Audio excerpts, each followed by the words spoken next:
देश और दुनिया की हर खबर से जुड़े रहने के लिए वार्तालाप टीवी को अभी सब्सक्राइब करें और हाँ, बेल आइकन दबाना ना भूलें। अब हर खबर आपके फोन पर। आजमगढ़ जिले में मायके वालों की तहरीक पर पति को पत्नी की हत्या, दहेज उत्पीड़न और अपहरण के मामले में 13 माह जेल में रहना पड़ा। हाईकोर्ट से जमानत मिलने पर पति बाहर आया। वहीं पत्नी के अब जिंदा होने का पति ने दावा किया है। पुलिस ने भी पत्नी को इटावा में उसके प्रेमी के साथ पकड़ने के लिए जाल बिछा दिया है। पुलिस के अनुसार जियनपुर कोतवाली क्षेत्र के मसौना गांव निवासी दीपू गौड़ पुत्र राजेंद्र गौड़ की शादी 11 जून 2019 को मऊ जिले के घोसी थाना क्षेत्र के छोटी डांडी गांव निवासी मगरू गौड़ की पुत्री रुचि गौड़ के साथ। पति का कहना है कि कुछ दिन ठीक ठाक बीते, इसके बाद वह फोन से किसी से बात करने लगी। पति ने इसके बारे में पूछा तो वह बहानेबाजी करने लगी। इस बात को लेकर पति के साथ तकरार भी हुई। इसके बाद वह मामा के घर चली गई। जियनपुर कोतवाली में दोनों परिवार के बीच पंचायत हुई। सुलह समझौते के बाद वह वापस अपने पति के साथ ससुराल चली गई। आरोप है कि एक सप्ताह भी नहीं बीता था कि पत्नी 20 सितंबर 2019 को ससुराल से लगभग 3 लाख रुपए के गहने समेत भाग गई। पति दीपू गौड़ ने जियनपुर कोतवाली में इसका लिखित प्रार्थना पत्र दिया कि मेरी पत्नी कहीं गहने लेकर भाग गई है।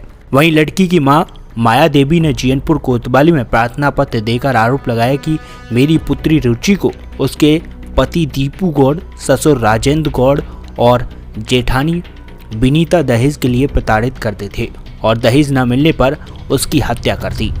पुलिस ने मुकदमा दर्ज कर पति को पकड़कर पूछताछ की। इसके बाद पति को न्यायालय भेज दिया गया। न्यायालय ने दीपू गौड़ को जेल भेज दिया। 13 माह तक जेल में रहा। 13 महीने बाद दीपू की हाईकोर्ट से जमानत हुई।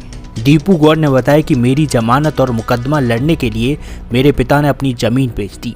मैं सब्जी बेचता था और ठेले पर गन्ने का जूस बेचकर रोजी रोटी चलाता था। उसको भी बेचना पड़ा। खाने के लाले पड़ गए हैं। मैं बार बार कहता रहा कि मैंने उसकी हत्या नहीं की। मेरी पत्नी रुचि कहीं भाग गई है, उसे ढूंढने की ज़रूरत है। मेरी बातों पर जियनपुर कोतवाली के एसएसआई चंद्रशेखर यादव ने विश्वास किया। वह इसका पता लगाने में जुट गई। उनके प्रयास से मेरी पत्नी रुचि इटावा जिले के इटैली में प्रेमी के साथ मिली। एसएसआई चंद्रशेखर यादव वहां पहुंचे और दोनों को हिरासत में ले लिया। दीपू गौड़ ने सास माया देवी, लड़की के मामा निरंजन के खिलाफ कार्रवाई की मांग की है। परिचय दीजिए। मेरा नाम दीपू है। मेरा घर ग्राम मसौना, पोस्ट अहमदगढ़, थाना जियनपुर, जिला आजमगढ़। अच्छा, क्या मामला है? क्या जियनपुर मामला यही है कि 2019 में 11 तारीख को मेरी शादी हुई 2019 में और रुचि के साथ, और 2 महीने अच्छे से 2 महीने हुए थे और मेरे साथ रही और किसी से बात कर रही थी, अन्य किसी से बात कर रही थी। मैं पूछा तो कहीं पापा के साथी हैं, दोस्त हैं। तो मैं पूछा कि दोस्त हैं तो इतने क्यों ज़्यादा बात करती हो? तो बात उसी पे थोड़ा गुस्से हो गई। भोजन नहीं की, मैं डांट फटकार दिया था और उसी के चलते वो भाग गई। भागने के बाद वो मामा के यहाँ गई। मामा ने मुझे धमकी दिया कि सुलह कर लो, 20,000 रुपये दे के, नहीं तो मैं फंसा दूंगा। और मैं आया, डर के मारे सुलह किया यहाँ थाने पे। लेकिन आपके ऊपर जो है कि उसके मामा क्या आरोप लगा रहे थे? आरोप यही है कि वो मेरी औरत को बेचा है। औरत को मेरे बेचा है। वो कौन बेचा?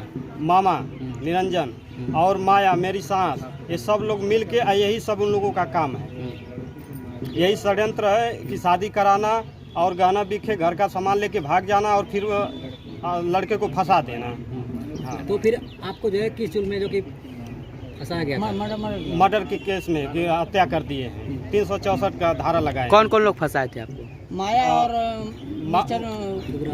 माया, निरंजन और निरंजन की पत्नी। अच्छा, क्या चाहते हैं आप लोग?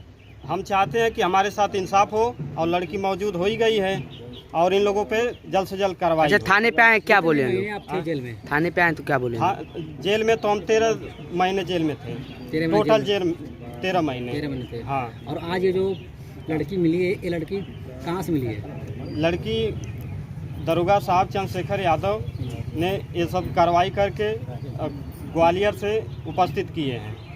हाँ, तो ये जो है कि किसके साथ थी? साथ में। ठीक है, आपकी क्या मांग है?